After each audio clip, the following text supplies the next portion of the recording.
ನಮಸ್ಕಾರ. ಸದಾನ್ ಬಾಬ್ನಿ ಯೂಟ್ಯೂಬ್ ಚಾನಲ್ಗೆ ಸ್ವಾಗತ.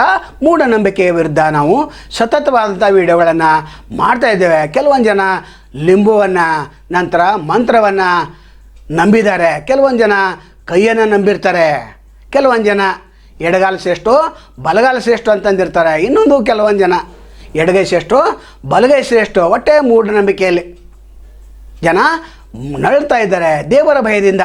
ಈ ಪೂಜಾರಿಗಳು ನಂತರ ಮಂತ್ರ ತಂತ್ರ ಕುತಂತ್ರ ನಡೆಸುವಂಥ ಏನು ಜನ ಇದೆ ಅವ್ರ ಬಲಿಗೆ ಇವರು ಬಲಿ ಬೀಳ್ತಾ ಇದ್ದಾರೆ. ಯಾವುದು ಶ್ರೇಷ್ಠ ಅಲ್ಲ.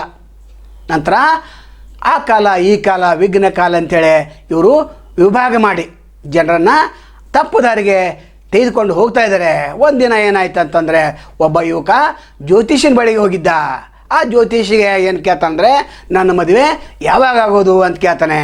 ಆವಾಗ ನೀನು ಯಾವಾಗ ಬಯಸ್ತಿದ್ದೆ ಆವಾಗ ಆಗ್ತದೆ. ಆವಾಗ ಇವು ಕೇಳ್ತಾನೆ, ಇಂದು ರಾತ್ರಿ 12 ಗಂಟೆಗೆ ಆಗ್ತೈತೇನು? ಆಯಿತು, ಇನ್ನು 12 ಗಂಟೆಗೆ ಆಗ್ತೈತೆ ಅಂತೇಳಿ ಇವನೊಂದು 5,000 ರೂಪಾಯಿ ತೆಗೆದುಕೊಂಡು ಆ ಹುಡುಗನಿಗೆ ಹೇಳ್ತಾನೆ. ಆಗ ಹುಡುಗ 3 ದಿನ ಮದುವೆಯಾಗಿ ಆನಂದಿಂದಿರ್ತಾನೆ. ಆವಾಗ ಬೆಳಗ್ಗೆ ಎದ್ದ ಜ್ಯೋತಿಷ್ ನೋಡ್ತಾನೆ, ತನ್ನ ಮಗಳೇ ಕಾಣೆಯಾಗಿರ್ತಾರೆ. ಅಂದ್ರೆ ಆ ಯುವಕನೇ ಜ್ಯೋತಿಷಿ ಮಗಳನ್ನು ಹೊತ್ತುಕೊಂಡು ಹೋಗಿರ್ತಾನೆ. ಅಂದ್ರೆ ಜ್ಯೋತಿಷಿಗೆ ತನ್ನ ಭವಿಷ್ಯ ಗೊತ್ತಿಲ್ಲ.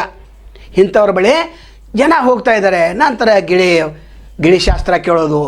ಒಟ್ಟಾರೆ ಸ್ವಾಮಿಗಳು, ಕೆಲವೊಂದು ಸ್ವಾಮಿಗಳು ಬೂದಿ ಕೊಡ್ತಾ ಇದ್ದಾರೆ, ಕೆಲವೊಂದು ಸ್ವಾಮಿಗಳು ಚೀಟಿ ಕೊಡ್ತಾ ಇದ್ದಾರೆ, ಕೆಲವೊಂದು ಸ್ವಾಮಿಗಳು ತೆಂಗಿನಕಾಯಿ ಮಂತ್ರಿಸಿ ನಿನ್ನ ಎಮ್ಮಿ ಹಾಲು ಕೊಡ್ತಿದ್ದೆ ಅಂತ ಹೇಳ್ತಾರೆ. ಹುಕ್ಕೇರಿ ಶ್ರೀಗಳು ಒಂದು ಸಲ ಹಾಗೆ ಮಾಡಿಬಿಟ್ಟಿದ್ರು. ನಾನು ಕೂಡ ಅಲ್ಲೇ ಇದ್ದೆ. ಒಬ್ಬ ನನ್ನ ಎಮ್ಮಿ ಹಿಂಡ್ತಾ ಇಲ್ಲ, ನನಗೆ ಈ ತೆಂಗಿನಕಾಯಿ ಮಂತ್ರಿಸಿ ಕೊಡ ಅಂತ ಹೇಳಿದ್ರು.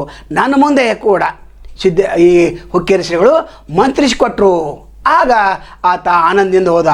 500 ರೂಪಾಯಿ ಕೂಡ ಇವರ ಕಾಲ ಮೇಲಿಟ್ಟು ನಮಸ್ಕಾರ ಮಾಡಿ ಹೋದ. ನಾನು ಹೋದ ನಂತರ ಶ್ರೀಗಳೇ ಕೇಳಿದೆ, ಏನು ಶ್ರೀಗಳೇ, ನೀವು ಕೂಡ ಮೂಢನಂಬಿಕೆಗೆ ಬಲಿ ಆಗ್ತಾ ಇದ್ದಾರೆ, ಏನು ಮಾಡೋದು? ಆ ರೀತಿ ಭಕ್ತರನ್ನು ನಾವು ಕಾಪಾಡಬೇಕಂತೇಳಿ ನಂತರ ಅವರಿಗೆ ಒಂದೇ ಮಾತು ಮಾಡಿದೆ, ನೀವು ಕೂಡ ನರಕಕ್ಕೆ ಹೋಗ್ತೀರಂತ ಹೇಳಿ ಬಂದಿದ್ದೇನೆ.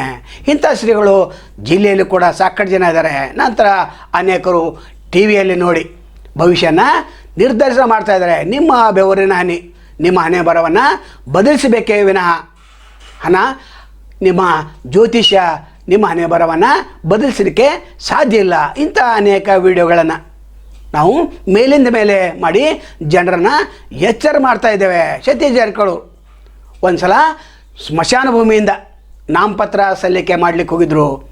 ನಂತರ ಅವರು 70,000 ಲೀಡಿಂದ ಆರಿಸಿ ಬಂದರು. ಅಂದರೆ ಯಾರು ನಂಬ್ತಾರೆ, ಯಾರು ನಂಬೋದಿಲ್ಲ. ಅಂದರೆ ಜ್ಯೋತಿಷನ್ನು ನಂಬಾರ್ದಂತ ನಾವು ಹೇಳ್ತಾ ಇಲ್ಲ. ಅದರ ಏನು ಮಾಡಬೇಕು ಏನು ಮಾಡಬಾರ್ದು ಅನ್ನೋದು ಪರಿಜ್ಞಾನ ಇರಬೇಕು. ನಾಳೆ ಮತ್ತೆ ತಗೊಂಡು ಭೇಟಿ ಆಗ್ತೇವೆ. ಅಲ್ಲಿವರೆಗೆ ಎಲ್ಲಿ ಶುಭಾಗಲಿ. ನಮಸ್ಕಾರ.